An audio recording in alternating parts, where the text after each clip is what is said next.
ডোমকলে পুরো ভোটের আগে মুর্শিদাবাদে তৃণমূল নেতা খুন, তীব্র চাপানুতোর কংগ্রেস তৃণমূলে। খুনের দায় অধীর চৌধুরীর দলের ঘাড়েই চাপাচ্ছে ঘাসফুল। পাল্টা রাজনৈতিক প্রতিহিংসার অভিযোগে সরব কংগ্রেসও।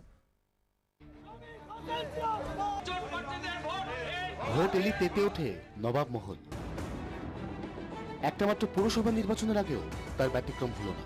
দলীয় নেতা খুনের খবর পেয়ে বহরমপুরের শুভেন্দু অধিকারী পার্টি অফিসে গিয়ে আশাদুলকে শেষ শ্রদ্ধা জানালেন তিনি। তারপর আঙুল তুললেন কংগ্রেসের দিকে। অধীরবাবু তো নিজে এগুলো সংগঠিত করছেন।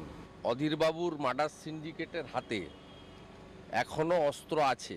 আরও কয়েকজন খুনি আত্মগোপন করেছে বা কংগ্রেস অফিসে লুকিয়ে আছে। যাকে খুশি তাকে দিয়ে তদন্ত করার, কিন্তু দয়া করে নিরপরাধ কংগ্রেস কর্মীদের মিথ্যা কেসে জেলে পুরবেন না। আমাদের বাঁচার কি কোনো অধিকার নেই? একটাই অপরাধ আমরা কংগ্রেস করি। ভোটের হাওয়ায় মুর্শিদাবাদের রাজনৈতিক হিংসা নতুন নয়। ডোমকলে পুরো ভোটের ঠিক আগে জেলায় রাজনৈতিক নেতার খুনে অশান্তির মেঘ দেখছে রাজনৈতিক মহল, আর একে অন্যের ঘাড়ে দায় চাপাতে ব্যস্ত কংগ্রেস এবং তৃণমূল। ডোমকলের ভোটের আগে একটা বার্তা তারা দিতে চান যে তৃণমূল কংগ্রেসের হয়ে জানপ্রাণ লড়িয়ে যারা কাজ করবেন বা এগিয়ে আসবেন তাদের পরিণতি এইরকম হবে আসাদুলের মতো। ডোমকলের নির্বাচন, সেই নির্বাচনে আমরা অংশগ্রহণ করেছি।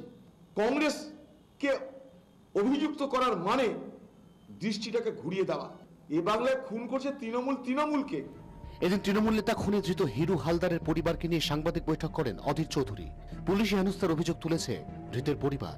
একবারে শোয়ার ঘরে ঢুকে বারমন্ডা পড়েছিল, একবার ধরে নিয়ে চলে যাচ্ছে। আমি মানুষটাকে নিয়ে যাচ্ছেন, জামা প্যান্টও পরতে দিবেন, বলে একটু জল খাবো, জলও খেতে দিচ্ছে না। এত দুর্ব্যবহার পুলিশদের। বৃহস্পতিবার বিকেলে ডোমকলে সিপিএম সাংসদ বদরুদ্দোজা খানের গাড়ি ভাঙচুর করা হয়। রাতের অন্ধকারে অন্যায়ভাবে দলীয় কর্মীদের গ্রেফতার করা হচ্ছে এই অভিযোগে এসডিপি অফিস ঘেরাও করেন কংগ্রেস এবং বামেরা। সেই রাজনৈতিক উত্তাপের মধ্যে এবার খুন হয়ে গেলেন জেলা তৃণমূল নেতা।